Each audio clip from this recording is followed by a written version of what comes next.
tourism and how to show the state.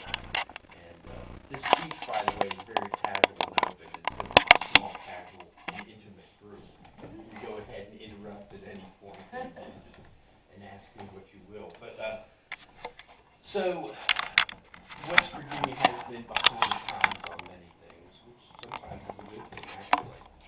But here we have the opportunity in this beautiful landscape to welcome people, and that's why I think there is a spiritual component to tourism, because really, in some ways, tourism is about the kind of tourism I practice is about self-acceptance of our communities and realizing what each of our communities are and what we can do with them, and then sharing that. And yes, in the process, making money. It is tourism. So, but we're sharing what it is that we have here. So there are 3 points that I have recently drawn together into a kind of a speech about tourism here. And one is considering the essences of our communities, knowing what the product of each of our communities is. And so I invite people when I talk to small towns in particular, smaller than Beckley generally, because Beckley's its own thing, but that that we talk about understanding the product, what is the town that we live in, and understanding that product helps us, tells us what we can show the buyer, the visitor, that also helps us understand who we are and how we can build on that product.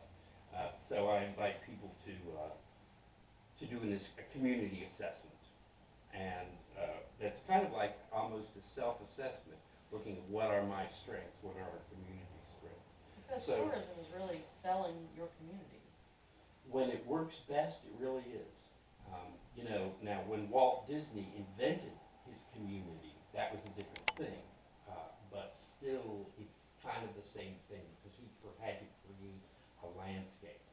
Now, in any small town, Mount Hope, for instance, you might look at, and I often do, what are the community's strengths, and you might look at, and in doing that, I invite people to look at what exists in the landscape, because very often that essence of the community still exists in the landscape. So, are you a county seat town? Is there a courthouse? Is there a town green? Is there a center of community? Things like that. Are you a college town? Is there an old Main? Is there a campus in your community? Is there a college tavern that people have famously gone to? Are you a river town? Is there a wharf? Are there warehouses there? Are you a mining town? A trade center? Did you get that one? All right, cool. So all of these are things that sometimes we don't see. I know driving through downtown Beckley, because I've done it for 53 years, I don't see it. I see other things, but I can experience it anew. I try to, but it takes me a while of being away from it before I can see it. And even then, it's a lot of memories. But when people are coming to a town that they've never been at, if you all are like me, and probably because we're here at this fellowship, there is some thoughts that we all think alike. But when I go to a town, I go into the downtown because I want to find that essence of where I am. Because I can go to the Walmart and I can go to the Sheets, but that's the same thing I'm going to see in any other town. But to find the essence of that town, I'm going to find it by the river, I'm going to find it by the courthouse, I'm going to find it in its churches, in that built environment. People often will talk to me about the beauty of places, and something I've come to realize is that we live on a beautiful planet. I mean, the whole thing from end to end is quite beautiful. It's the built environment that actually sometimes causes the problems, the way we as human beings and our infinite wisdom take care of land that can often cause problems. You all have seen, you've been around, I'm sure. So, but the point I like to stick to on that point about the assessment is building on the essence. if you're lucky, you have some of these buildings left in your downtowns, where that community is, and if you can see that, you can build on that. That speaks to who you all are as a community, who we are as a community, and that's when a person comes into your town is what they're going to see, and those are things that you might think about building up. I also like to, almost like a self-assessment, be yourself, evaluate your community based on not what other communities are doing. There might be another community like yours down the road. It doesn't matter. When you're doing a self-assessment, don't worry about other people and what their strengths might be, and compare yourselves to them. Say, what do I want out of this life? And that is what we have to do with towns as well, is think of them in terms of what are the strengths. I'm also a realtor, and often in realty, we talk about the uniqueness of each piece of property, and there could be two houses right next to each other that look almost identical, but there's still going to be subtle differences. Maybe it's the way it's painted, maybe it's the shrubbery, maybe it's that one particular house is located just a little bit more nearer a grocery store or a church or a highway. And these are all subtle differences, and again, I like to explain to folks, because there's a situation that I've been working with up in Gilmer County where Harrisville, or Grantsville, a small town, has been upset that it's a lot like Glenville, even though Glenville has a college, and that's something I'm trying to explain to the folks there is, don't worry about what Glenville has, look at what you have, and even if you all are a little alike, don't assess yourself based on what's going on in this other community. Look at your own community. Thing as we should be doing as people.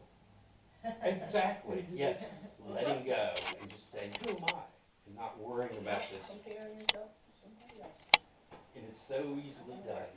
I've lived the whole life of doing that. And I try to get out of it, which is the beauty of, I guess, getting older. Figuring these things out. And then, Lewisburg is a town that I like to talk about, because Lewisburg is not really an exceptional town. Nothing incredible happened there. And there's a college there. There's a military school. Well, it's a university now, but there was a military school. But the thing about Lewisburg, and granted it does have a lot of money to people, Lewisburg has taken care of itself. Even though there's nothing extremely extraordinary there, it's taken care of itself. And granted, people have the wherewithal to do so and to reinvest in making sure their lawns are taken care of. It doesn't take, it does take money and resources to go out and clean the stuff out of your yard and the litter, but it doesn't take a lot. It does take a morning, but that's part of maybe not a selfish pride, but pride. I don't know how you explain it. I know it's easy to just overlook it. I'm a guy, so that means that I don't always see the wet towel laying on the bed or the socks over here. I ignore that because I have a mission, and so I'm excusing all of us. First things first. Yes, yes, indeed. Yeah, I like to talk about Lewisburg that way. Again, it's a town that doesn't have anything really stellar about it. Beethoven's not from there. There's nothing. It's just, but they've taken care of it, and it's nice to look at. And people don't always understand what it is that they're feeling or seeing about the town, but they know that there's something that they like about it. And what it is, it's the integrity, and it comes back to that. The essence of the town is something you can experience without knowing you're experiencing. You're walking down through the town, maybe you don't understand the architecture of the cadence, the fenestration, the cadence of windows on the storefront, but there's something in you that perhaps that's being appealed to. Architects somehow understand it, or maybe like other artists, they don't understand how they translate it, but it comes through and it affects people. second thing I'd like to make a point about is organizing the community. When I do go to communities where tourism has happened successfully, the business people talk about the necessity of talking to other business people and getting together every few months and saying, how's it going? What's going on with you? Do you have any ideas? And somebody might say, you know, I think that we need an ice cream shop. And another person says, you know, I've had people come into our restaurant and they want ice cream, and we don't always have what they want. But if we had that, they'd be more likely to spend time in our community and spend money and stay here and enjoy it.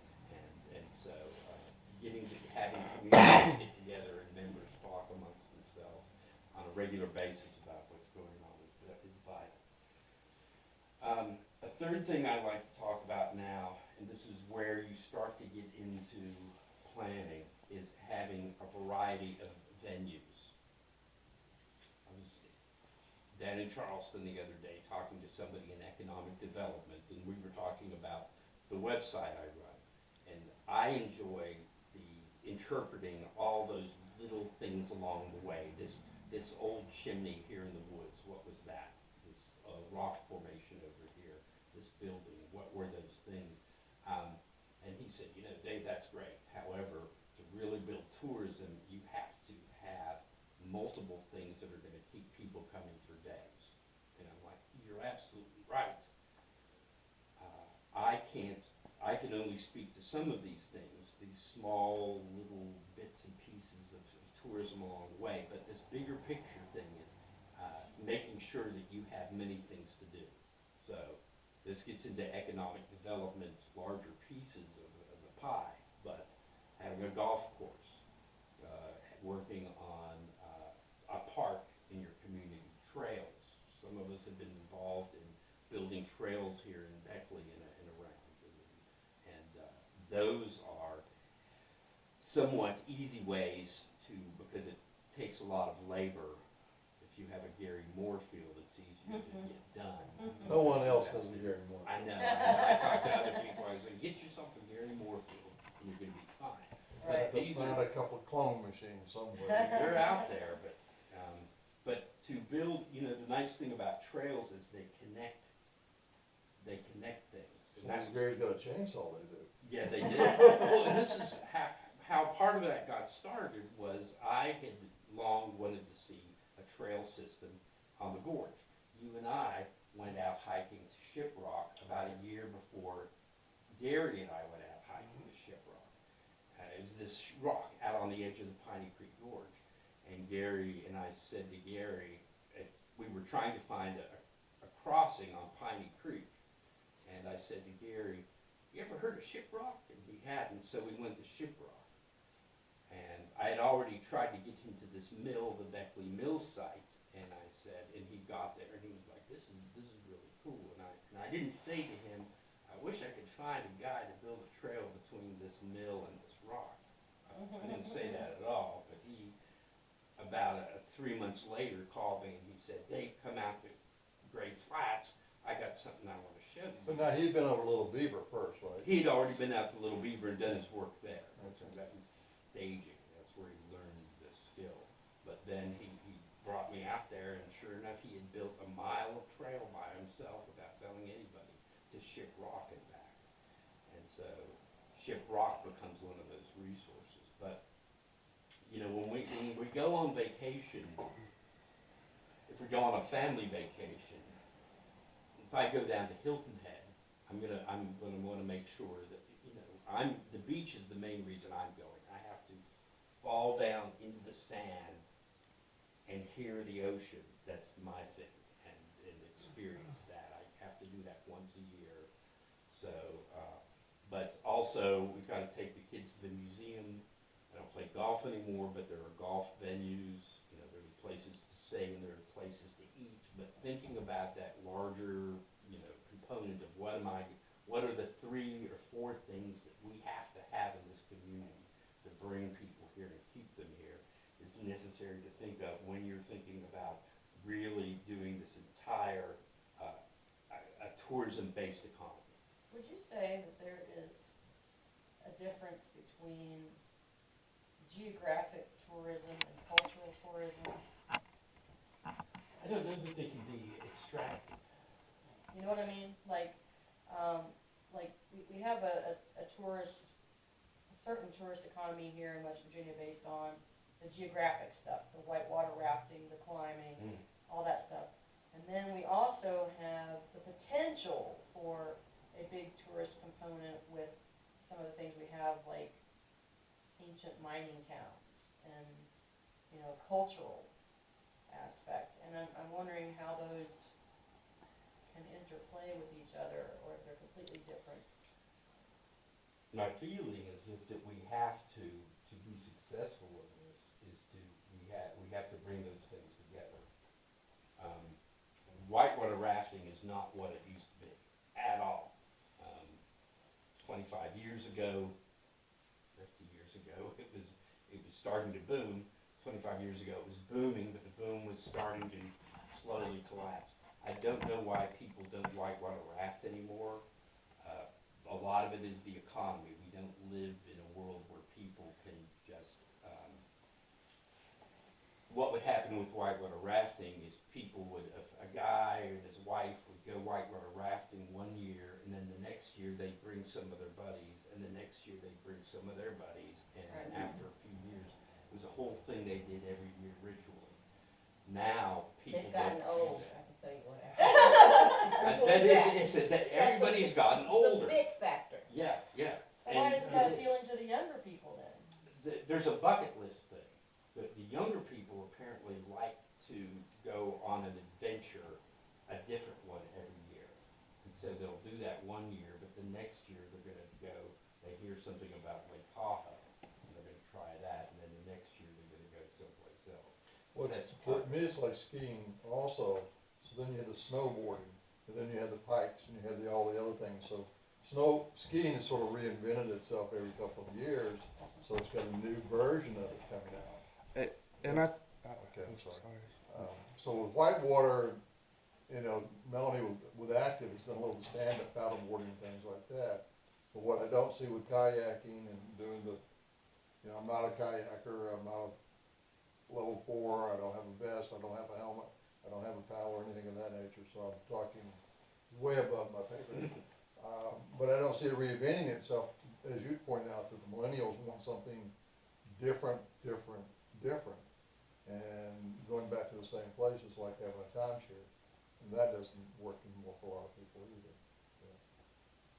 So how do we reinvent the product, make it a little fresher for the new generation that comes along? Reinvention is where it's at. That- Sometimes you have to go with what they're already doing, but with the kayaking, which is a big thing now, part of that comes simply out of the fact that we've learned how to manufacture easily these sit-upon kayaks. It's less the demand and more that there's this new thing. And people, the millennials, are more apt to get out and paddle around than they are experience this death-defying, challenge on the river. So, I was actually, whenever Sebi brought up a great place that marries, though, I think is actually the cultural and more geographical specific location is Weston. The lady up there, she's done a lot to, like, they do architectural tours, paranormal tours, historic tours, but then also around Halloween, you can go out there, they'll put you on the back of a truck with a paintball gun and you can shoot zombies. really? Yeah. I didn't know that. Yeah, they're talking about, the last time I talked to the lady, they were going to redo an old barn